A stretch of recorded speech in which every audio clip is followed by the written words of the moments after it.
Welcome in. It is genuinely fantastic to have you joining us for today's custom-tailored deep dive. Absolutely. Glad to be here. Yeah, and today we are looking at a brand new update from the World Health Organization. This was officially released on January 14th, 2026. Hot off the presses. Right, exactly.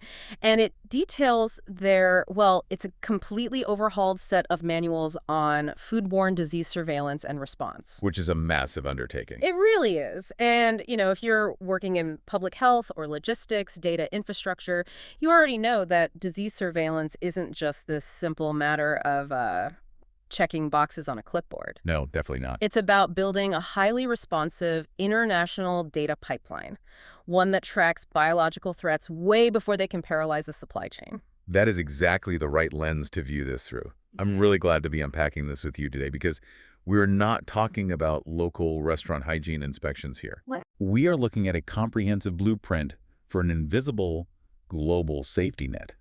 I mean, modern food supply chains are heavily decentralized. They're incredibly complex. Just a massive web.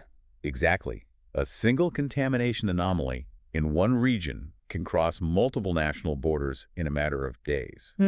So this WHO update is really attempting to standardize how we track those risks. Across environmental domains, animal populations. All of it, long before it ever reaches a consumer. Let's frame the mission of this deep dive for you listening. Think about it like modern cybersecurity networks. Well, that's a good analogy. Yeah, because you don't wait for a full-scale server breach to start looking for vulnerabilities, right? We'd be out of a job if you did. Exactly.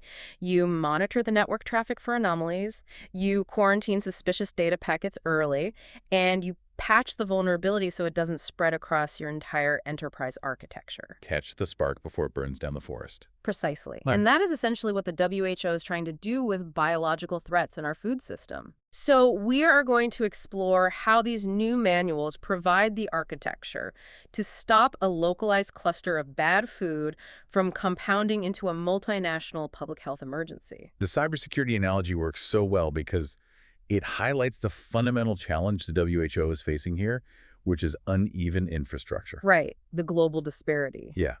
They are attempting to coordinate global public health data, but they are dealing with member states that possess vastly different baseline resources. Right. You have some places with highly automated real-time epidemiological databases. And others that are still dealing with significant latency in basic clinical reporting, just paper forms, basically. Exactly. So you can't just hand every nation a highly advanced resource-intensive protocol and expect uniform compliance. It would fail on day one. Completely. You need a modular system that scales with the existing infrastructure. Which is a great pivot to the actual structure of the guidance they've just released, because they didn't just publish one massive monolithic textbook. Thank goodness. Right. They built a three-stage framework. The progression starts with an introductory manual, and then it moves into stage one, which they've actually divided into two parts. Parts A and B. Yeah. Part A focuses on using indicator and event-based surveillance to detect events. And then Part B covers the actual investigation of an outbreak. Which is the core foundational stuff. Exactly. But let's pause on that terminology for a second, because understanding the difference between indicator-based and event-based surveillance seems really critical to how this first stage operates. It is the bedrock of the entire system. Indicator-based surveillance is your structured, routine data collection. Okay. So this relies on healthcare facilities reporting specific, predefined diseases or symptoms on a regular schedule. Like a weekly tally of acute gastroenteritis cases from a network of local clinics. Exactly that. It provides a baseline. And then you look for statistical deviations from that baseline. Got it. Event-based surveillance, on the other hand, captures unstructured data. That noise. Right, the noise. This is about monitoring media reports, social media chatter, or informal community observations for rumors of an illness cluster. People complaining on Twitter about a certain restaurant. Exactly.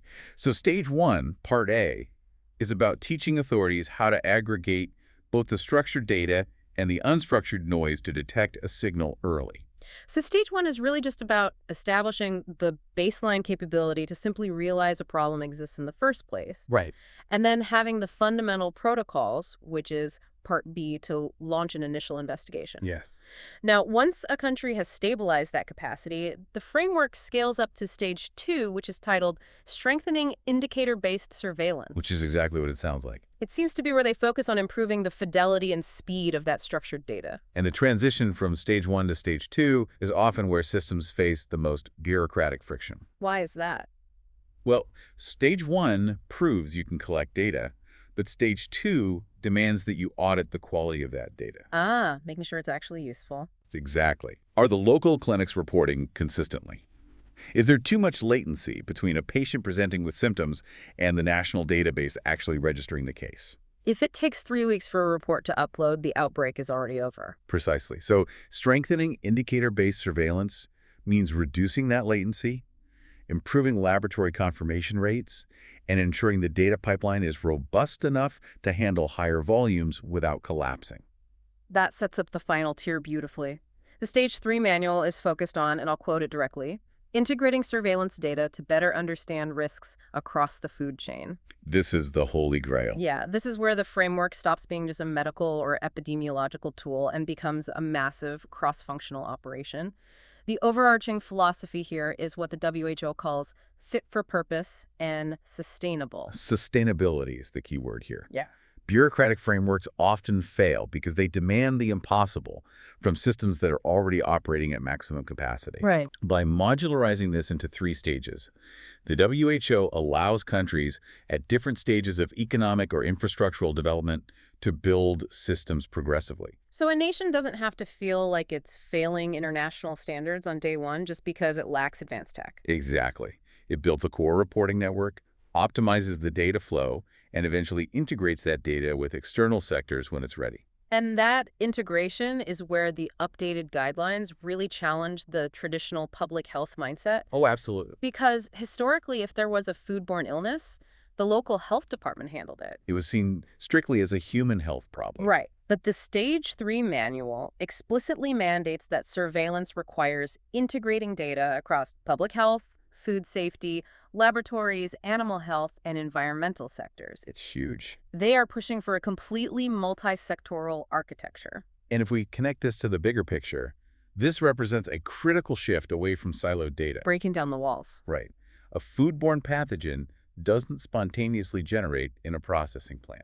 It comes from somewhere. Its origin story often begins in the soil where the crop was planted, or in the agricultural runoff that contaminated an irrigation source, or within a specific livestock population. So if the Ministry of Health and the Ministry of Agriculture are running 2 separate databases that never communicate, You will always be a step behind the pathogen. wow. The WHO is trying to force these disparate databases to talk to each other to catch the contamination at the environmental source.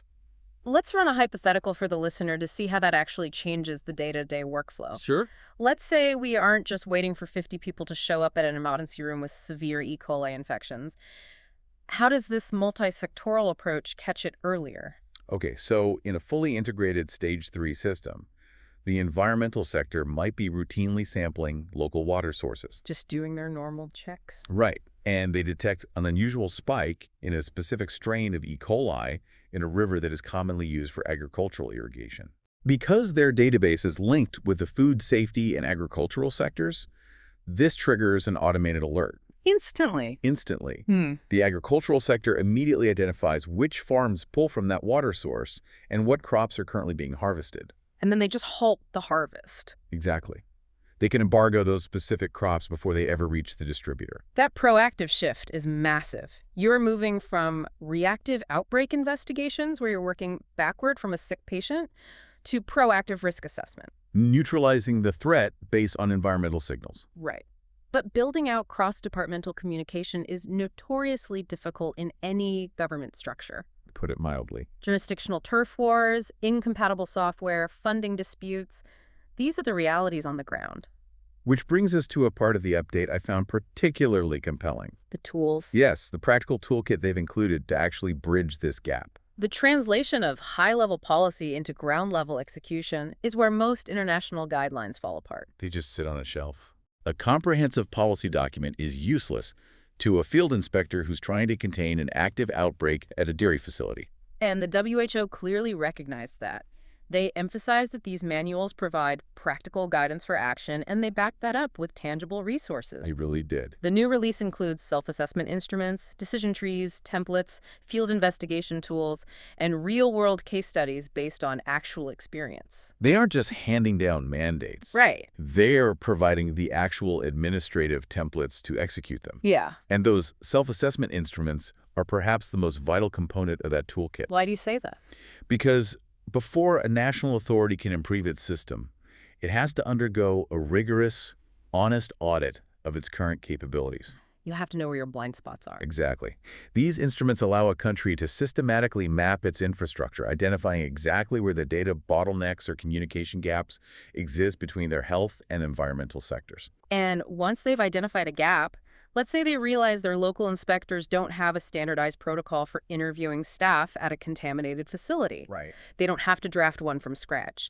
They can pull a template or a decision tree directly from the manual. Which saves incredible amounts of time. Yeah, and during an active crisis, you are dealing with immense cognitive load.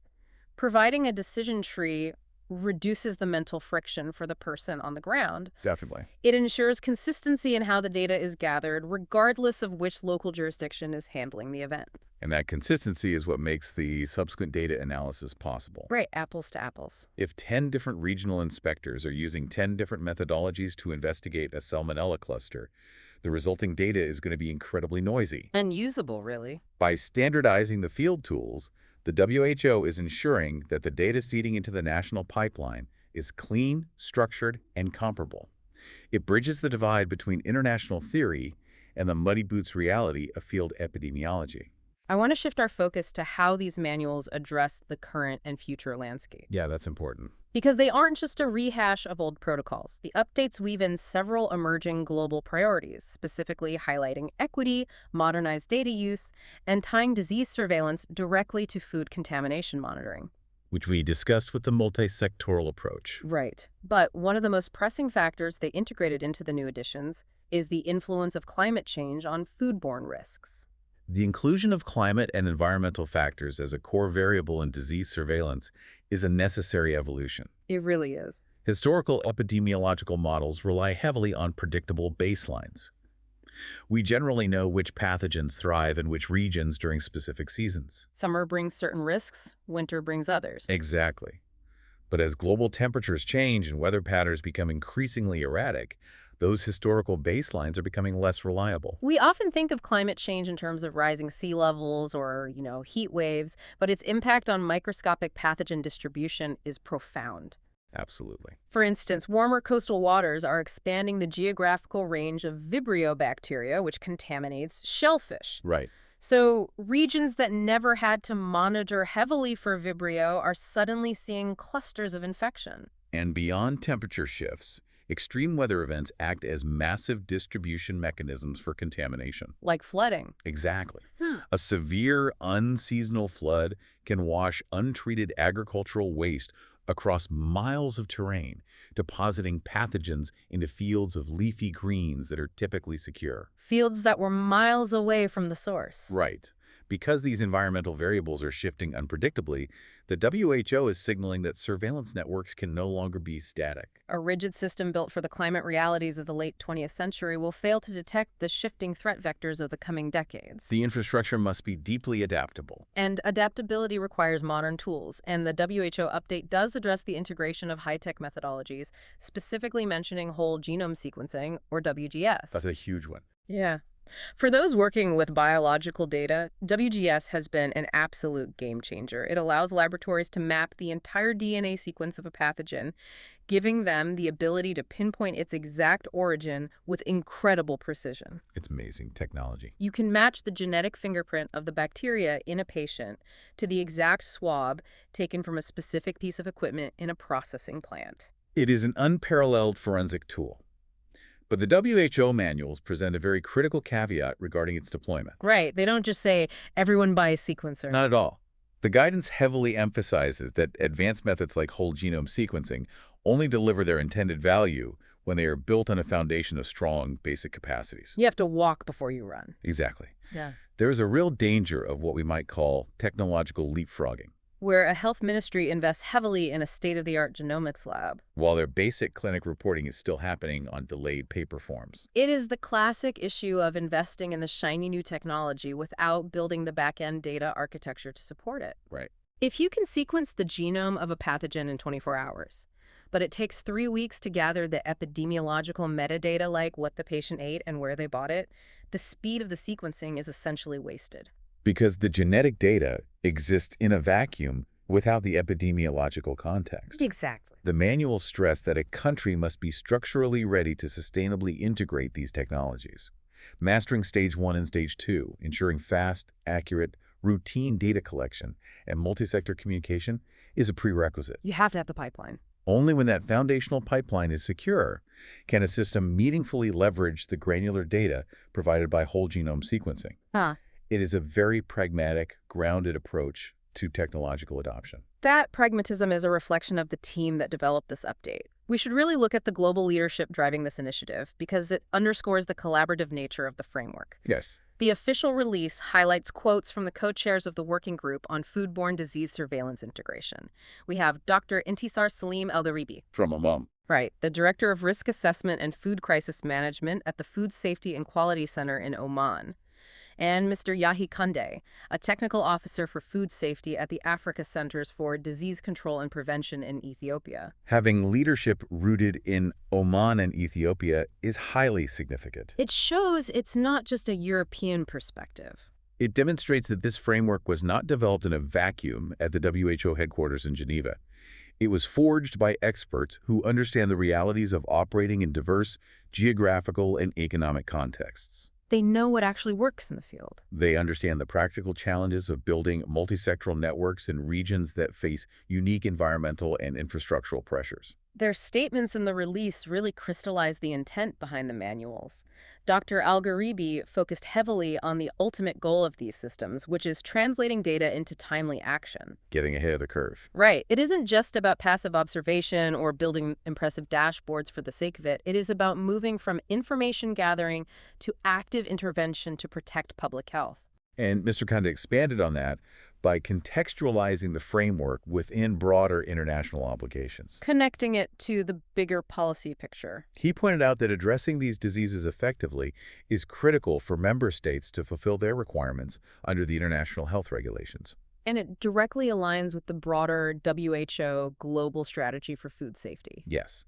This underscores that adopting these manuals isn't just a matter of internal national optimization. Right. It is a critical component of participating in the global health security apparatus. It creates a unified global consensus on how we define and respond to these threats. Exactly. When you strip away the institutional language, what the WHO has delivered here is a highly scalable, utilitarian roadmap. Very utilitarian. It acknowledges the friction of bureaucracy and the disparity of global resources, and it just offers a progressive path forward. No matter where you're starting from. Right. Whether a national system is at the stage of implementing basic decision trees for field inspectors, or they are at the stage of integrating real-time environmental data with whole genome sequencing, the framework provides the architecture to build a more resilient defense. It is a sophisticated piece of policy engineering. It recognizes that in an era of globalized supply chains, a vulnerability in one nation's surveillance network is a vulnerability for the entire system. We're all connected. But as these networks evolve to meet the current standards, the horizon of what constitutes a threat is also moving. That brings us to a compelling final thought for you to consider, building off the manual's new focus on environmental factors. The climate elements. Yeah. The guidelines emphasize the growing influence of climate change on foodborne risks. We've discussed how extreme weather and warming waters are shifting known pathogens into new territories. But the deeper question is, what happens when the environmental baseline shifts so drastically that entirely new vectors emerge? Things we've never seen before. Right. As global weather patterns continue to destabilize, how will the definition of a foodborne risk evolve over the next decade? It's going to change completely. Will these newly adaptable multisectoral surveillance systems be agile enough to detect and interpret novel environmental threats to our agricultural infrastructure before they cascade through the global supply chain. That's the real test. It challenges us to build systems not just for the anomalies we have seen, but for the anomalies we haven't even imagined yet. That is a phenomenal question to leave you with, and it really highlights the complexity of the invisible infrastructure required to keep the global food supply secure. Thank you for joining us as we work through this update. We appreciate the opportunity to break down these complex operational frameworks with you. Until next time.